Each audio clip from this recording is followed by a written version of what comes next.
Hola, ¿qué tal? Muy buenos días a todos, muy buenos días a todas. Aquí estamos iniciando nuestro curso de Michel Foucault y la sexualidad aquí en Cursa Virtual.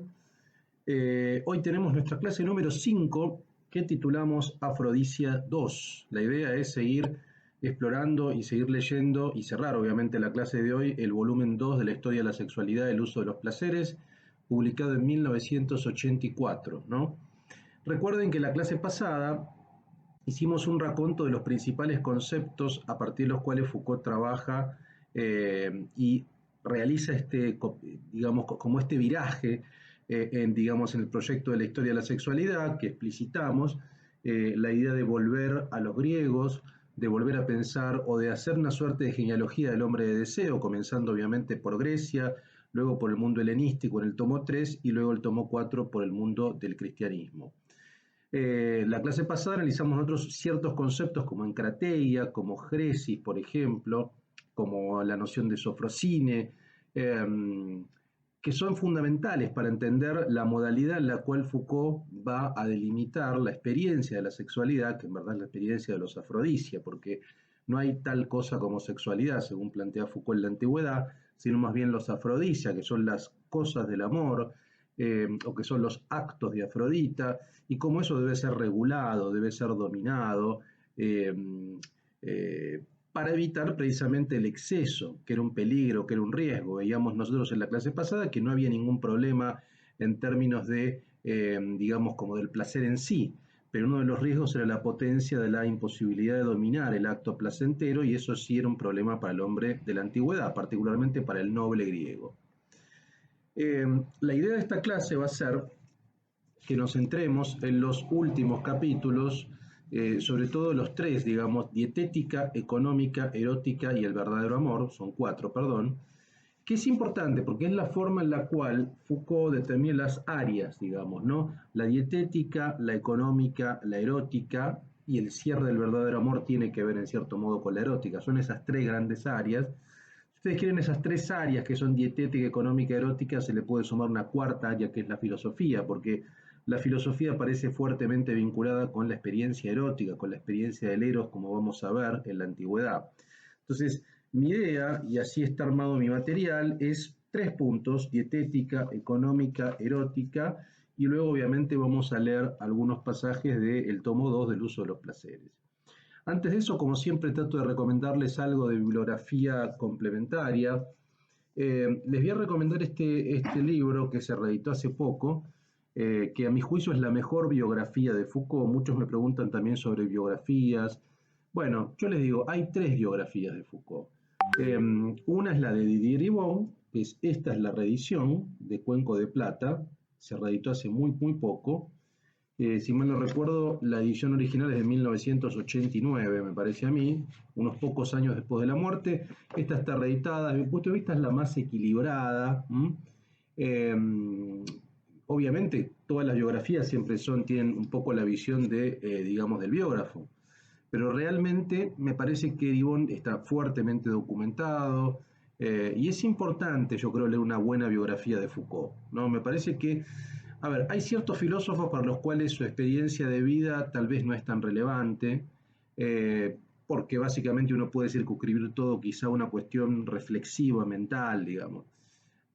Hay otros donde uno ve que la conexión entre la conceptualidad, entre los conceptos, la metodología, como su programa intelectual, digamos, y su experiencia de vida están muy entrelazados.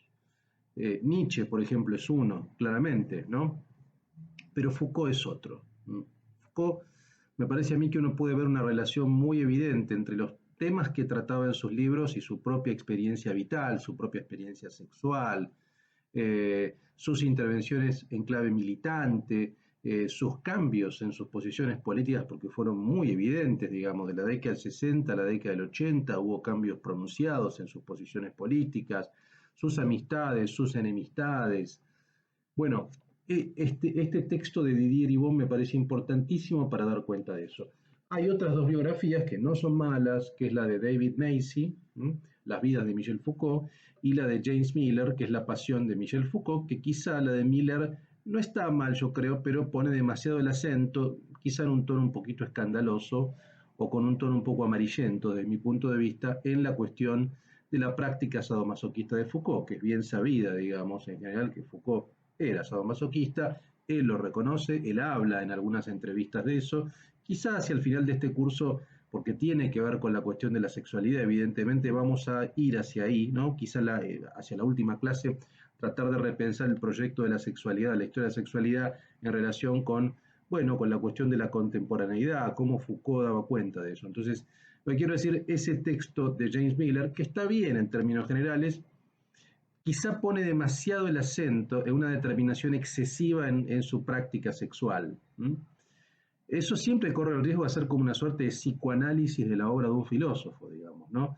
Y a veces eso es un poco reductivo, digamos, porque si solamente la filosofía de Foucault respondiera a un problema íntimo de la intimidad personal, no sería una filosofía tremendamente importante, una de las más importantes del siglo XX, digamos, ¿no? Que interpelan en múltiples aspectos, digo, eso es muy reductivo. Puede partir como de un condicionamiento personal, pero luego tiene un valor desde el punto de vista conceptual que es universal en muchos aspectos. Pero bueno, me parece que este texto de Didier Ribon es el más sólido, el más serio de las biografías. Vamos a volver entonces a nuestra clase de hoy, a estos conceptos que yo les decía de la dietética, de la económica y la erótica, y luego obviamente vamos a leer algunos pasajes del uso de los placeres. A ver, vamos primero con la cuestión de la dietética, ¿no? La ocupación o la preocupación dietética para los griegos es terapéutica. El régimen es un arte de vivir y un arte estratégico que debe adaptarse a circunstancias cambiantes. Por lo tanto, conviene tomar precauciones para evitar contraer enfermedades y futuros dolores. Es decir, es muy interesante esta lectura que va haciendo Foucault respecto de diferentes tratados médicos, por ejemplo, pone el foco en Hipócrates, pone el foco en Galeno, como dos grandes médicos de la antigüedad, y ver la relación entre lo que se ingiere en la alimentación, ¿no? Como decimos acá, y las condiciones que cambian, digamos, ¿no? Y los roles que uno tiene, digamos, no es lo mismo un hombre griego que va a combatir, un guerrero, qué tipo de alimentación lo potencia, qué tipo de alimentación lo torna más fuerte, más vigoroso, más resistente, que un filósofo, digamos, o que un orador, y cómo esa alimentación se vincula también con el clima, con un clima cálido, con un clima seco, cómo se vincula la alimentación con los actos sexuales, con la pérdida de energía, con la eyaculación. Todo este tipo de cosas son cosas que Foucault analiza con mucho detalle, digamos, ¿no? Entonces, una de las claves será la relación entre la actividad sexual y la alimentación en la antigüedad. Evaluar el impacto de los afrodisias sobre el cuerpo propio, controlar la violencia intrínseca del acto sexual y determinar una economía del gasto sexual en el frotamiento de los cuerpos, la penetración y la eyaculación. Esto es un tema central, digamos, ¿no? Como decíamos en la clase pasada, no hay ningún problema con respecto al placer en la antigüedad. El placer, como decía Aristóteles, es una sensación agradable que acompaña la acción, ¿no? No es algo problemático. El problema está en dejarse arrastrar o dejarse llevar por esa finalidad per se del placer y por el placer fugaz, que así como viene se va, y por tanto uno quiere una y otra vez sentir esa sensación agradable. Ahora, ¿qué pasa si uno una y otra vez se deja arrastrar por eso? Bueno, podemos entrar a un terreno de la manía, al terreno de la pasión, al terreno del desequilibrio, y a este elemento que marcamos acá de la violencia intrínseca del acto sexual. Le dedica grandes párrafos, muchas páginas del uso de los placeres, Foucault analizando esta observación de la violencia del acto sexual, del frotamiento de los cuerpos que parece que obsesionaba en gran medida a los griegos, digamos, ¿no? Esta cuestión de que dos cuerpos tienen que penetrarse, tienen que frotarse, y cómo en el deseo hay algo del orden de lo violento, digamos, ¿no? Hay algo del orden de la acaparación del otro, ¿no? Esto parece que obsesionaba ciertamente a los pensadores de la antigüedad. En particular, la eyaculación, por ejemplo, es vista por Hipócrates como un acto irreprimible que no se puede dominar. El semen expulsado es asociado por los médicos griegos a un acto violento, extenuante y lindante con la muerte. Esto es alucinante, es así, digamos, ¿no? Este vínculo acto sexual-muerte será un eje de reflexión para los griegos. Entonces, como vemos, la cuestión de la dietética tiene que ver con la alimentación en términos estratégicos, digamos, ¿no? La alimentación en relación a las acciones que hacen los hombres griegos, en relación a su vínculo con la sexualidad, con el gasto, ¿no? Con el peligro que eso puede implicar, en relación con las circunstancias climáticas cambiantes, es decir, la alimentación en situación. Por eso dice Foucault que el régimen es un arte de vivir y es un arte estratégico, porque depende de la estrategia, depende de hacia dónde vamos, depende de la función que ocupamos, el tipo de alimentación que se requiere, ¿no? O sea, qué se ingiere, se bebe vino, no se bebe vino, se come qué tipo de alimentos. Entonces, la dietética hay que verla en el marco de esa relación con otro tipo de actividades, particularmente el vínculo con la actividad sexual. ¿No? Eh, este vínculo y con la muerte, digamos, ¿no? Foucault también hace un análisis bastante detallado de la relación que hay entre como la potencialidad de la enfermedad al interior del acto sexual, ¿no? Esta cuestión de la extenuación, ¿no? De la eyaculación como un acto irreprimible, como un acto irreprimible que extenúa también, que cansa, digamos. Todo este tipo de observaciones, y pensemos en la medicina un poco primitiva, digamos, como de la antigüedad. Había toda una teoría de los humores del cuerpo, digamos, que por supuesto hoy carece de base científica, pero pensemos que los médicos de la antigüedad, con los elementos que tenían, trataban de dilucidar, trataban de comprender la mecánica de la fisiología del cuerpo, digamos, ¿no? Y particularmente del acto sexual, ¿no? Y de las reacciones del cuerpo, como la erección, como la penetración, la eyaculación. Por supuesto, ustedes van a decir, todo centrado sobre todo en el cuerpo masculino. Y sí, porque como dijimos, la ética griega era una ética básicamente masculinista, virilista. ¿M? Vimos la clase pasada la cuestión de la feminidad, ¿no? De cómo la feminidad estaba asociada a ciertas características de la pereza, de la indolencia, y cómo incluso un hombre que tenía mucho contacto sexual, incluso con mujeres, que se dejaba arrastrar por el placer sexual, era visto como afeminado, digamos, esto lo vimos la clase pasada. Entonces sí, obviamente hay un sesgo propio del mundo antiguo, del mundo griego, y de ese masculinismo guerrero, digamos, y de las virtudes guerreras.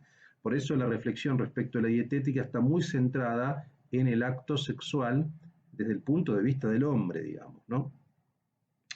Bueno, respecto de la económica, ¿qué entendemos por económica? Básicamente, cuando se habla de la económica, hay que pensar lo referido a la sabiduría del matrimonio en el mundo griego, así como a todo lo vinculado con lo doméstico. Económica viene de oikos, de casa, por tanto es una reflexión sobre la casa.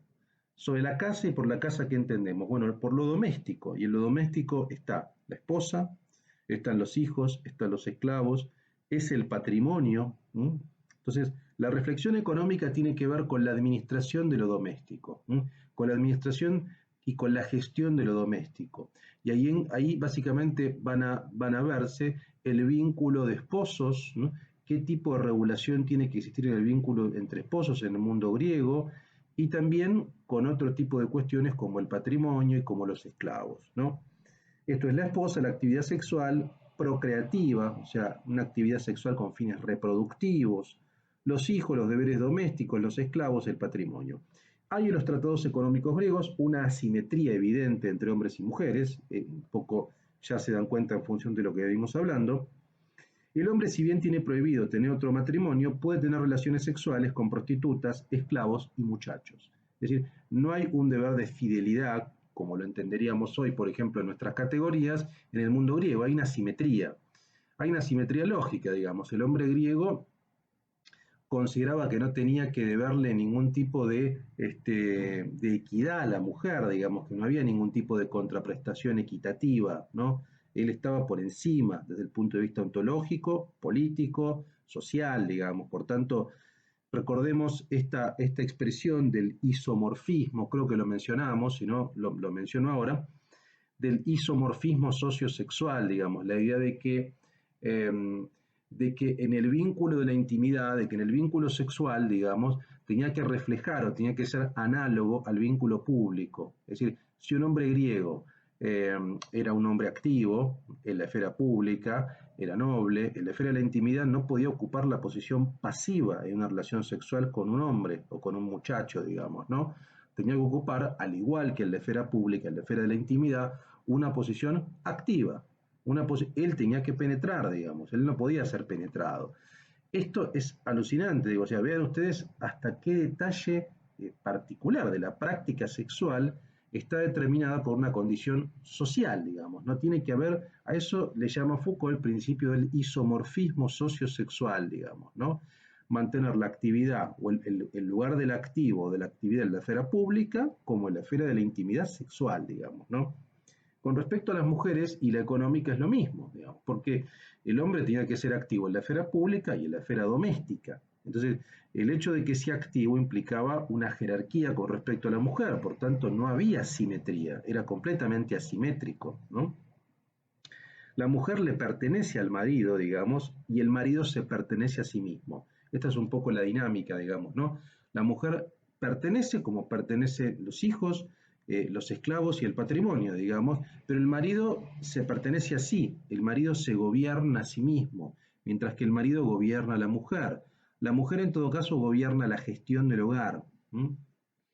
Eh, Ahí Foucault analiza ciertos tratados económicos, el de Genofonte y el de Solón, sobre todo, digamos, donde se estipulan que el hombre provee y reina, el hombre es proveedor y rey, de alguna manera, mientras que la mujer casta y gobierna. Esta figura del rey reina pero no gobierna, digamos, ¿no? Bueno, eso se aplicaba a la esfera de la económica. El hombre reina en el hogar pero no gobierna, pero no administra.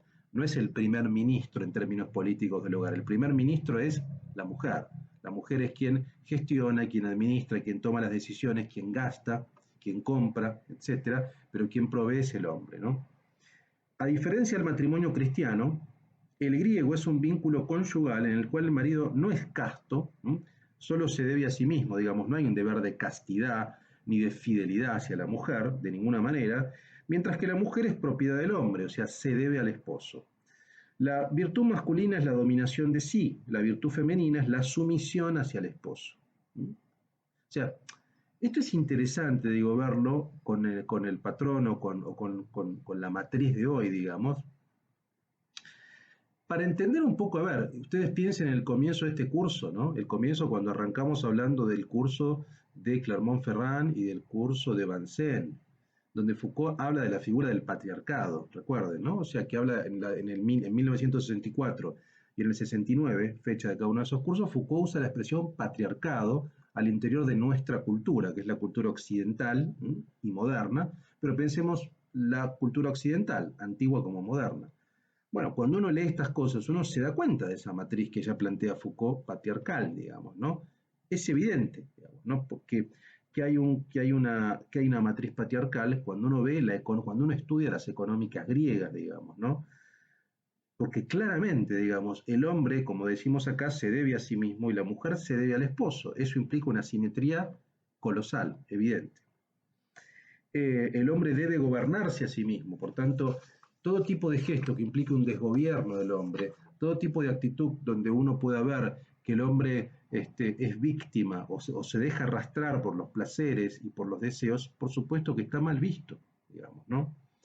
El hombre debe reinar en su casa y sostener y respetar a su esposa, pero ese respeto no quiere decir simetría. ¿M?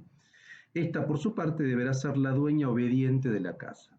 Entonces, lo que se piensa en la esfera económica es eso, es la regulación de lo doméstico, particularmente del vínculo asimétrico y de los deberes sexuales, sociales, de mantenimiento, etcétera, etcétera, entre los esposos, ¿no?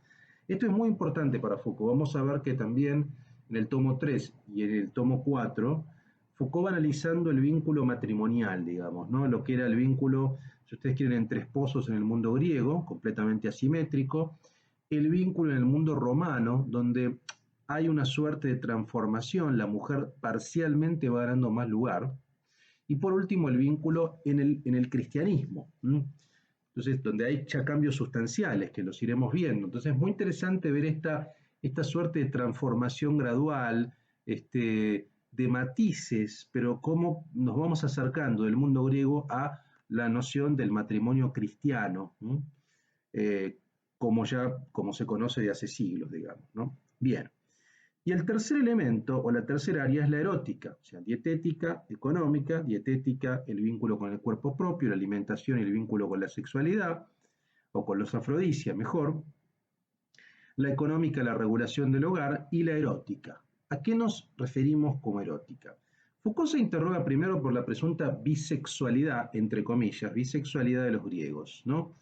Dice, la hay en el sentido de amar indistintamente a hombres y mujeres, en tanto no hay dos clases de deseos o pulsiones diferentes, y la belleza será independiente del sexo. Entonces, acá hay un tema que es impresionante, o que es un tema que da para debatirlo largo y para pensarlo, digamos, en detalle, que es esta suerte de aproximación en términos de la homosexualidad griega. ¿Qué era la homosexualidad o la bisexualidad griega?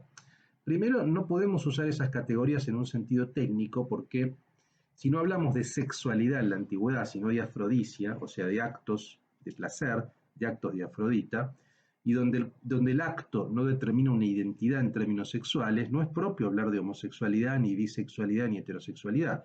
Eso vendrá siglos tarde, eso vendrá en rigor en el siglo XIX.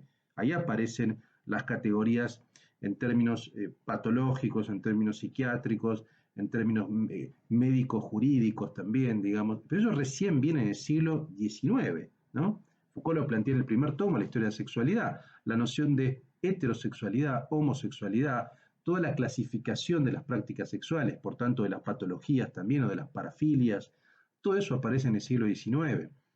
En la antigüedad no podemos hablar en rigor de verdad, en un sentido técnico y estricto, de identidades sexuales. Podemos hablar de actos placenteros o de afrodisia. Por tanto, a ver, si lo hacemos de una manera vulgar o de una manera forzada, como Foucault se plantea, si había bisexualidad en el mundo griego, a ver, si por bisexualidad entendemos tener vínculos sexuales entre hombres, o sea, de un hombre con una mujer y con un hombre, bueno, en ese sentido sí había una bisexualidad, pero no la había en el sentido de la identidad o de la conciencia de la identidad. Sí es importante esta idea de que no había dos pulsiones o dos deseos diferentes, ¿no? Y la belleza sería independiente del sexo. Los griegos amaban lo bello, la idea de la belleza y la admiración, independientemente de el género, ¿no? Y acá aparece el tema, digamos, en la erótica del amor a los muchachos, porque uno ve, a ver, el tema de la económica tiene que ver con el vínculo sexual con fines procreativos en la esfera doméstica. Es decir, el hombre griego tenía relaciones sexuales con su mujer para procrear, pero allí no había una reflexión en términos del placer de la relación, ¿no? De hecho, ustedes vean que ese vínculo está en la esfera económica, en la esfera de la administración del hogar, o sea, parte de la procreación o del vínculo sexual con fines procreativos tiene que ver con lo doméstico, con lo social, no tiene que ver con el placer en un sentido técnico. ¿Y qué pasa en la erótica? Bueno, digamos, lo que sucede en la erótica o en esta área es que ahí sí va a aparecer la cuestión de el amor a los muchachos, ¿no? Eh, y les leo un poco, ¿no?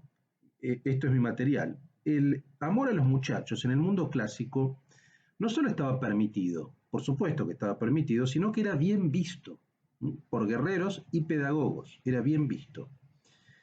Pero era muy compleja la relación, van a ver, digamos. Esta relación debía ser asimétrica, tenía, a ver, era visto como una suerte de consecuencia de este virilismo, de esta suerte de ética del guerrero, masculinista, por tanto que haya un vínculo entre dos hombres, y particularmente entre un hombre adulto y noble y un muchacho o un joven efebo, estaba bien visto, ¿no? Ahora, estaba bien visto siempre y cuando cumpliera determinados parámetros bastante estrictos.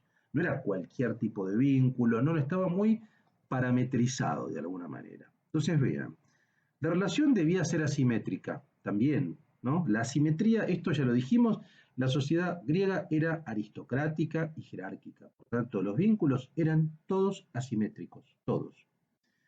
Salvo el vínculo entre dos nobles, digamos, ¿no? Pero el vínculo era asimétrico. Entre un hombre adulto que cumplía el rol activo de la relación sexual, esto lo dijimos recién, y un muchacho que correspondía al rol pasivo. Esto era una regla de oro, esto no se podía vulnerar, por el principio que Foucault determina del isomorfismo sociosexual, digamos, la analogía entre el lugar en la vida pública debía corresponder al lugar en la vida privada y particularmente en la práctica sexual. Y había otro principio también que es el principio de actividad, que tiene que ver con el rol, digamos, con penetrar o ser penetrado. Entonces, el isomorfismo sociosexual nos lleva a esta relación entre lo social y lo íntimo.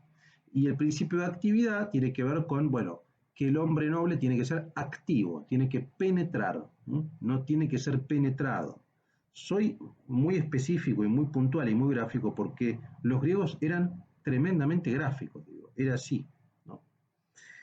Por tanto, lo que plantea Foucault es lo siguiente, dice que la erótica griega es un juego complejo de dominio de sí por parte del amante.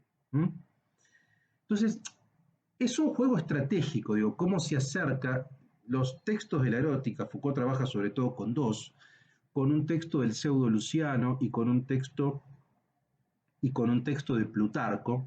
Trabaja con un texto de Plutarco, ahora vamos a ver, Diálogos sobre el amor se llama, y los amores del pseudo Luciano, donde analiza sobre todo, bueno, el vínculo entre un hombre y una mujer y el vínculo entre un hombre y un muchacho, digamos, y compara un poco las dos relaciones, ¿no?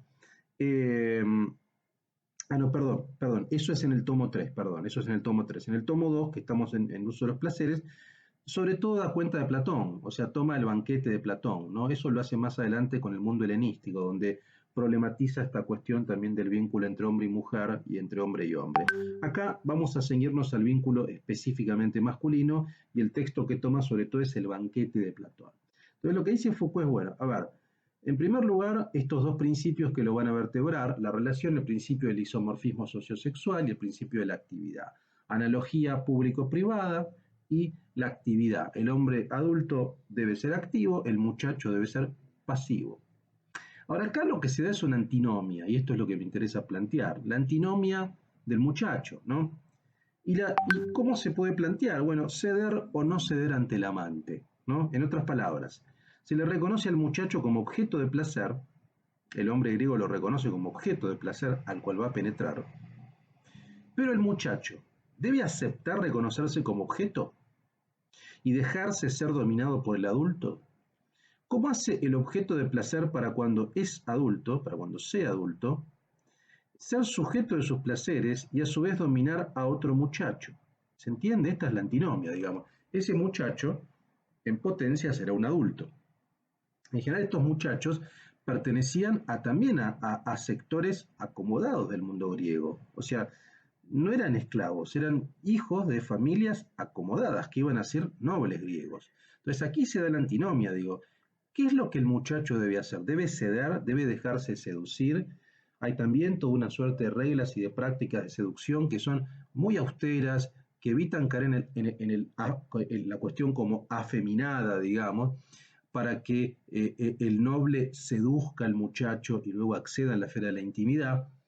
Ahora, ¿el muchacho qué debía hacer? Si nos ponemos en otro lugar, no en la esfera del hombre griego noble, sino en el lugar del muchacho, ¿qué debía hacer? ¿Debe aceptar? ¿Debe dejarse seducir? ¿Debe aceptar ser objeto del placer? ¿Debe aceptar ser penetrado? Ese muchacho, en su futuro, será un hombre noble, griego, adulto, que supuestamente va a penetrar a otro. Entonces, ¿qué es lo que debe hacer? Entonces es acá donde aparece la reflexión que hace Foucault sobre la erótica platónica, o sobre el amor platónico, y que la erótica platónica, dice, determina la abstención como virtud. De ahí viene el amor platónico, digamos, ¿no? No prohíbe el contacto entre un hombre adulto y un muchacho, pero lo sublima, lo estiliza, digamos, ¿no? La austeridad sexual para los griegos no se presenta bajo una ley universal que prohíbe o permite hacer determinadas cosas. Digo, esto es lo que le interesa a Foucault desde el punto de vista lógico, desde el punto de vista formal. ¿Por qué le interesa la ética griega? No por los valores de la ética griega, porque los valores de la ética griega a Foucault le parecen reprochables, digamos. Es una ética tremendamente aristocrática, elitista, asimétrica. No, esos son los valores. Sí le interesa la dinámica en el sentido de que no es una moral de código, no hay un código de lo prohibido y lo permitido, sino, dice Foucault, hay un principio de estilización de conductas producto de la elección de una vida más bella.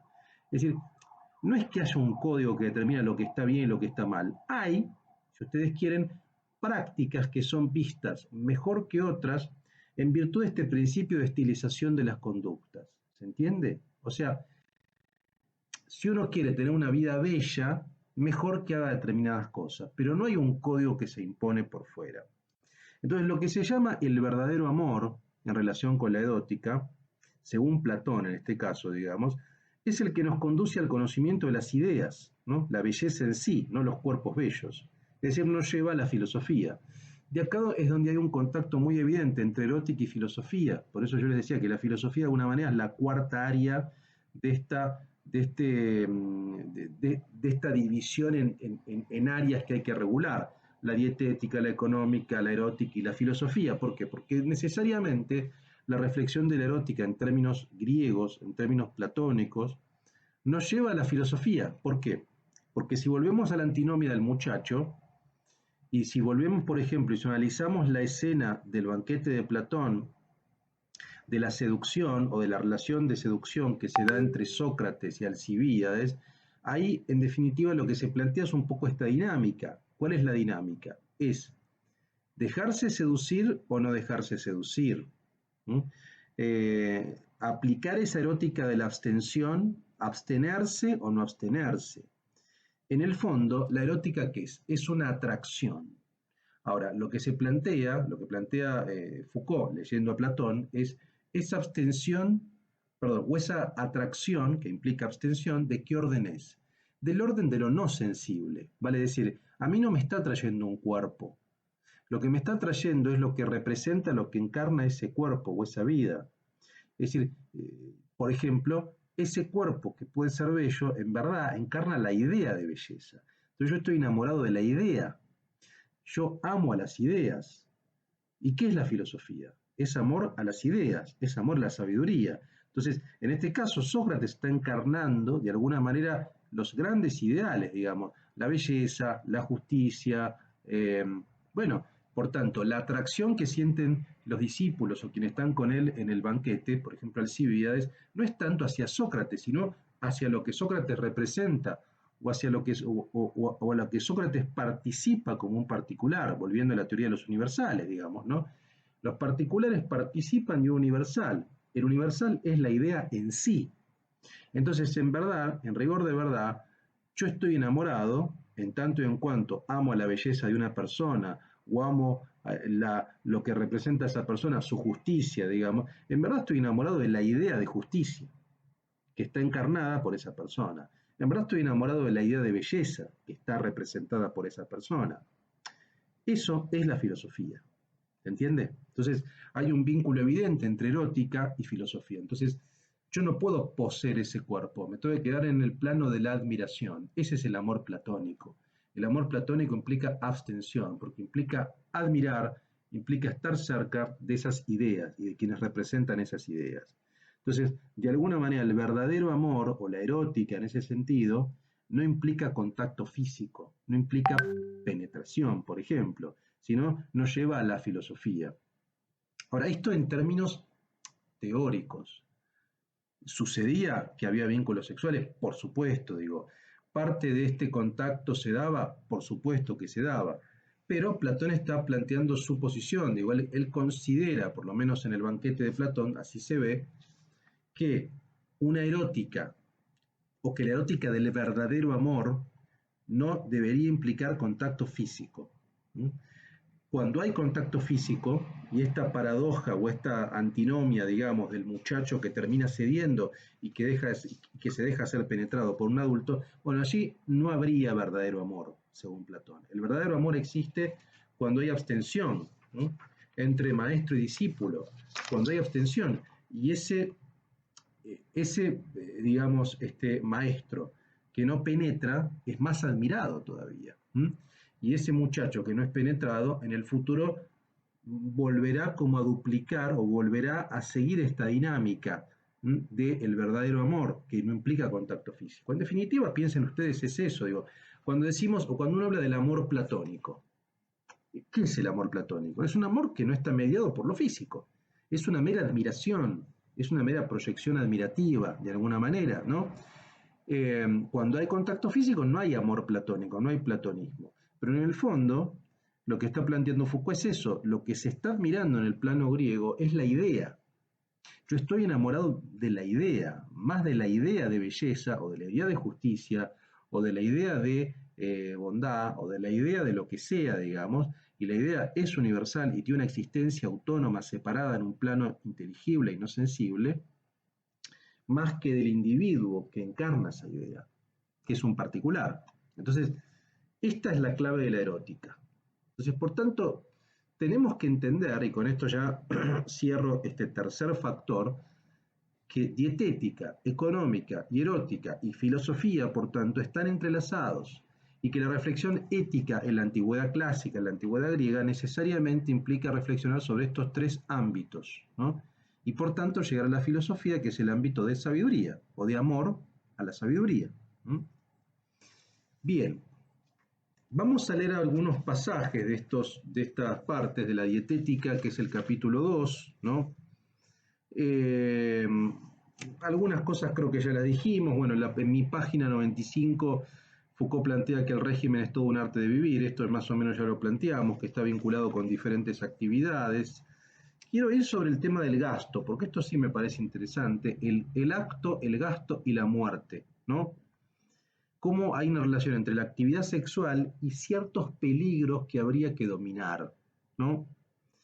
En la parte que llama el acto, el gasto y la muerte. Dice, no obstante, si el uso de los placeres constituyen un problema en la relación del individuo con su propio cuerpo y en cuanto a la definición de su régimen físico, la razón no radica simplemente en el hecho de que se sospeche que este uso pueda estar en el origen de ciertas enfermedades o que se teman las consecuencias sobre la prole. Desde luego, los griegos no ven el acto sexual un mal. Esto que quede claro, no es un mal el acto sexual. Para ellos no es el objeto de una descalificación ética, como sí será en el cristianismo, como veremos. O sea, no hay que extirparlo, ¿sí? Y no tiene que ver con la caída. O sea, acá no hay mito de la caída, acá no hay pecado, ¿no? Entonces no es un mal ni es un objeto de descalificación. Pero, acá viene el pero, los textos dan testimonio de una inquietud que alcanza esa misma actividad, inquietud que gira alrededor de tres focos: la forma misma del acto, el costo que entraña y la muerte a la que está ligado. ¿Mm? Dice, si el régimen de los placeres es tan importante, no es simplemente porque un exceso pueda producir una enfermedad, sino porque en la actividad sexual en general se reúnen el dominio, la fuerza y la vida del hombre. Dar a esta actividad la forma rarificada y estilizada de un régimen es preservarse contra los males futuros. También es formarse, ejercer, experimentarse con un individuo capaz de controlar su violencia y dejarla jugar dentro de los límites convenientes. Retener en sí el principio de su energía y aceptar la muerte al prevenir el nacimiento de sus descendientes. El régimen físico de las afrodisias es una precaución de salud, al mismo tiempo es un ejercicio de existencia. Acá, y hay una reflexión después sobre la violencia del acto, ¿no? La violencia del acto que implica el frotamiento de los cuerpos, que implica la eyaculación, que implica, es interesante, digamos, ¿no? Por ejemplo, esto que toma un poco más adelante de Hipócrates, ¿no? Y también de Demócrito, la idea de la comparación del acto sexual y del orgasmo masculino, de la eyaculación, con una forma de epilepsia, como una suerte de epilepsia menor, ¿no? Se dice que afirmó la unión del sexo es una epilepsia menor. La fórmula, de hecho, es de Demócrito. Este es el punto. Como los griegos estaban muy ocupados y preocupados por este tema. Si bien no hay ningún problema en el acto sexual, es natural, sí hay problemas o sí hay que estar atento, digo, con la naturaleza del acto sexual, con el frotamiento, con la violencia, con estas formas que no se pueden dominar, que son inevitables, ¿no? Obviamente tienen que ver con la medicina precaria o primitiva de aquel momento, digamos, ¿no? La sangre fuertemente agitada con el motivo de los abrazos, calentada por el calor natural del varón, forma espuma y se derrama por las venas espermáticas. Bueno, las explicaciones de cómo se conforma el semen, que son mitológicas, muchas de alguna manera, ¿no? Eh, Según Diógenes de Apolonia, este fenómeno explicaría el nombre de afrodisia. Sobre este tema general del líquido, de la agitación, del calor y de la espuma derramada, que es el semen, el de la generación de la colección hipocrática da una descripción que está del todo organizado alrededor de lo que podría llamar esquema eyaculador. ¿Mm? Bueno, y acá hay un análisis del calentamiento general, el tema de la evacuación de este esquema eyaculador, pero sobre todo el tema de la violencia, ¿no? El tema de la violencia del acto que implica frotamiento, que implica que se pueda lastimar el cuerpo del otro y el cuerpo propio, que no se pueda dominar. Todo esto lo obsesionaba y es motivo de la reflexión dietética. Bien. Respecto de la económica, bueno, acá había marcado algo, a ver, había marcado algo de la económica, acá está. En la página 151, el hogar de Isómaco. Dice, pues la amenaza contra el matrimonio no proviene del placer que el hombre pueda tomarse aquí o allá, sino de las rivalidades que puedan nacer entre la esposa y las otras mujeres por el puesto de ocupar en la casa y por las precedencias a ejercer.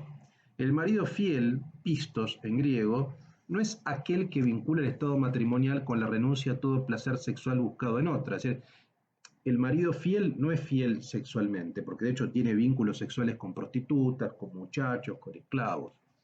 Es aquel que mantiene hasta el fin los privilegios reconocidos a la mujer por el matrimonio. Por lo demás, así es como lo entienden las mujeres traicionadas, entre comillas, que aparecen en las tragedias de Eurípides, ¿no? Medea clama contra la infidelidad de Jasón. Después de ella ha tomado una esposa real y se dará una descendencia que lanzará a la humillación y a la servidumbre a los hijos que tuvo de Medea.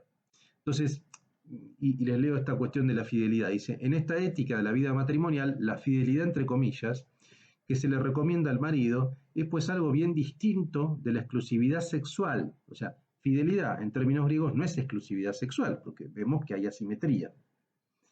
Que el marido impone a la mujer, concierne al mantenimiento de la posición de esposa, de sus privilegios y de su preeminencia sobre las demás mujeres. O sea, el hombre griego era fiel con una esposa en tanto y en cuanto a una mujer solamente le daba preeminencia respecto de otras. O sea, una mujer gobernaba la casa. Una mujer y el hombre oficiaba como de proveedor de recursos de esa mujer. Solamente una mujer proveía la casa, a esa mujer le era fiel, o sea, respondía en ese sentido a esa mujer. Ahora, fidelidad no implicaba exclusividad de vínculos sexoafectivos, obviamente. Respecto, bueno, el tema de la bisexualidad está en el capítulo cuarto de la erótica griega y ahí aparece esta pregunta respecto a la bisexualidad que ya hicimos recién, ¿no? El tema de la antinomia del muchacho va a estar en el objeto de placer en mi página 203, ¿no? Pero quiero ir, esto ya más o menos lo explicamos, quiero ir más a una suerte de cierre del volumen 2, a la conclusión, ¿no? Después tienen la parte del verdadero amor, que ya más o menos lo planteamos, ¿no?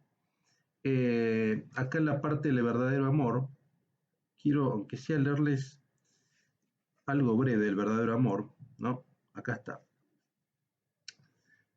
Perdón, ya estoy en un segundo, a ver. Acá está. Dice mi página 217. Dice, en el debate tradicional, el punto de partida del cuestionamiento estaba del lado del objeto mismo del amor. O sea, el tema del verdadero amor es, ya uno piensa del lado de la subjetividad del sujeto, o sea, del hombre viril, guerrero, etc. Pero pensemos del lado del objeto, del muchacho. Siendo dado lo que es y lo que debe ser aquel al que se ama, la belleza, no solo de su cuerpo, sino también de su alma. La formación que le es necesaria, el carácter noble, viril, valeroso que debe adquirir. ¿Cuál es la forma de amor honrosa para él y para el amante que se le debe sostener? Es el respeto del amado, en lo que es en realidad el que debe dar su forma propia y su estilo contenido, aquello que puede exigirse de él.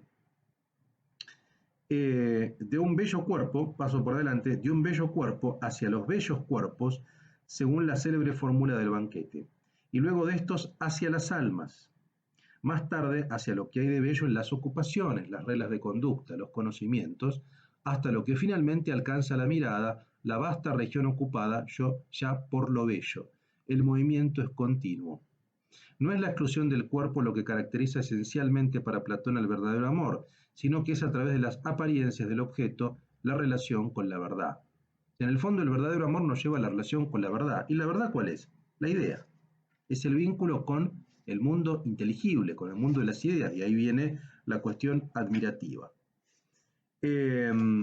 Bueno, respecto de la conclusión, les leo un párrafo que tenía marcado acá, en mi página 227. Dice, principio general de templanza. Recelo de que el placer sexual pudiera ser un mal. Esquema una estricta fidelidad monogámica, ideal de castidad rigurosa.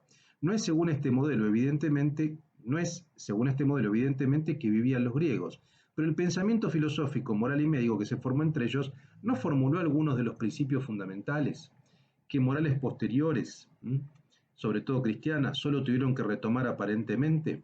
Ya lo vimos, el comportamiento sexual está constituido como dominio de práctica moral en el pensamiento griego, bajo la forma de afrodisia.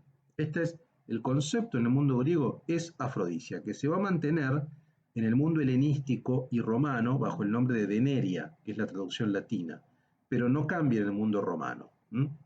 Van a cambiar otras cosas, pero el concepto sigue siendo el mismo, ¿no? O sea, el nombre que se le da a la experiencia de la vida sexual en el mundo antiguo es afrodisia, no sexualidad ni carne como en el cristianismo. De actos de placer que surgen de un campo agonístico de fuerzas difíciles de dominar, para tomar la forma de una conducta racional y moralmente aceptable. Apelan a una puesta en juego de una estrategia de la mesura y del momento, de la cantidad y de la oportunidad, la encrateia, el kairos, el uso. Y esto tiende, buscando su punto de perfección y su término, a un exacto dominio de sí, en el que el sujeto es más fuerte que sí mismo hasta en el ejercicio del poder que ejerce sobre los demás. ¿Se entiende? El placer no es un mal. Lo que el placer o los efectos que el placer puede dar sí potencialmente pueden ser peligros, porque no los puedo dominar. Entonces lo que se va a buscar es una estrategia de mesura, de conducta racional, de la cantidad de los actos sexuales, de la oportunidad, del vínculo entre la alimentación y el acto sexual.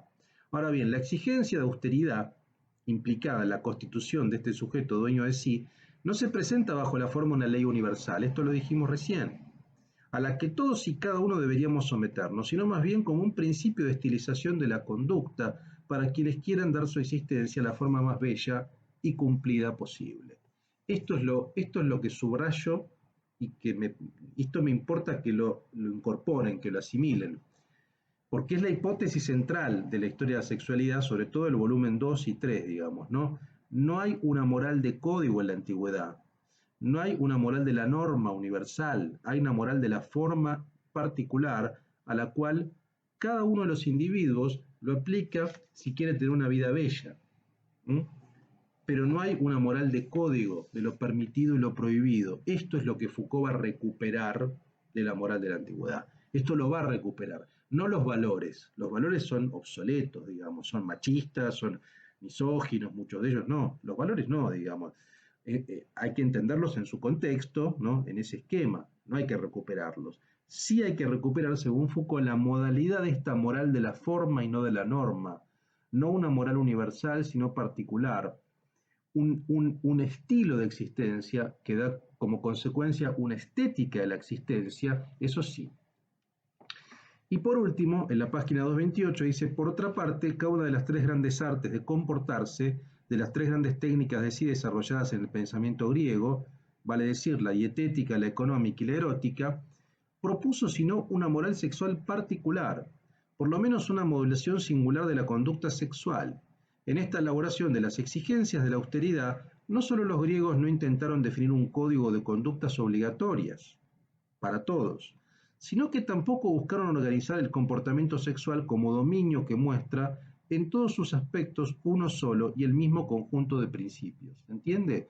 O sea, los griegos no buscaron una moral de código universal de lo permitido y lo prohibido, y tampoco buscaron unificar la reflexión en un comportamiento, en un área, digamos. De hecho, acá vemos la división, una cosa es la dietética, otra cosa es la económica y la erótica, están vinculadas, por supuesto, pero no hay un dominio totalizador. Del modo o sea, y es ahí que del lado de la dietética encontramos una forma de templanza definida por el uso medido y oportuno de la sofrodicia. Del lado de la económica encontramos una forma de templanza ya no definida por la fidelidad recíproca de los cónyuges, sino por la determinación o por un determinado privilegio por el que el marido conserva a la esposa legítima sobre la que ejerce su poder. Y finalmente, la templanza exigida por la erótica es todavía de un tipo distinto.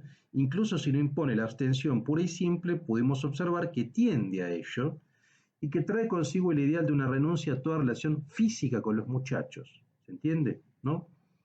A fin de cuentas, en esta relación acerca del amor de los muchachos, la erótica platónica planteó la cuestión de las relaciones complejas entre el amor, la renuncia a los placeres y el acceso a la verdad. O sea, si yo quiero acceder a la verdad y por tanto quiero acceder, o si quiero practicar la filosofía para amar la sabiduría y por tanto para acceder a la verdad o al mundo inteligible, de alguna manera tengo que admirar la idea y no el portador de la idea, y no el particular.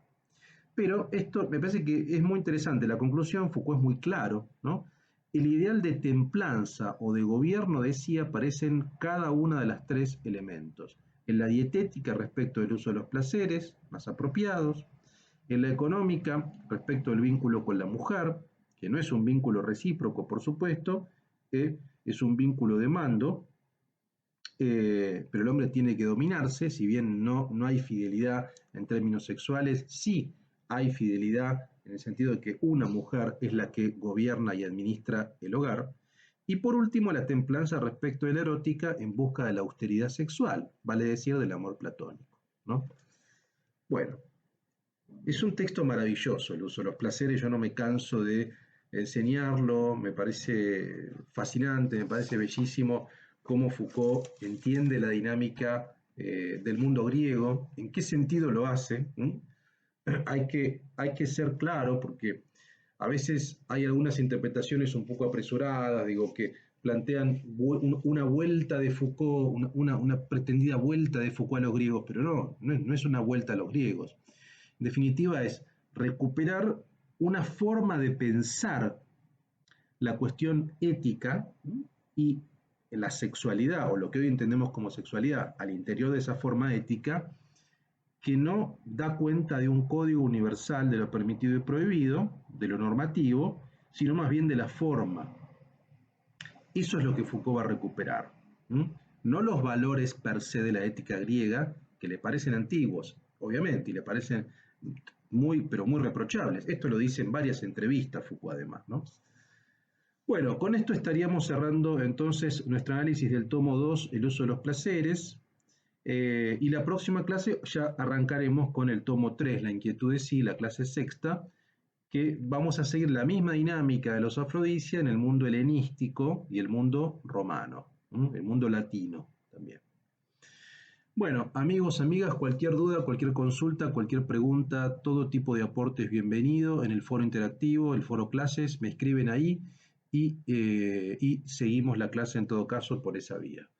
Les mando un fuerte abrazo y nos vemos en la clase sexta, la próxima.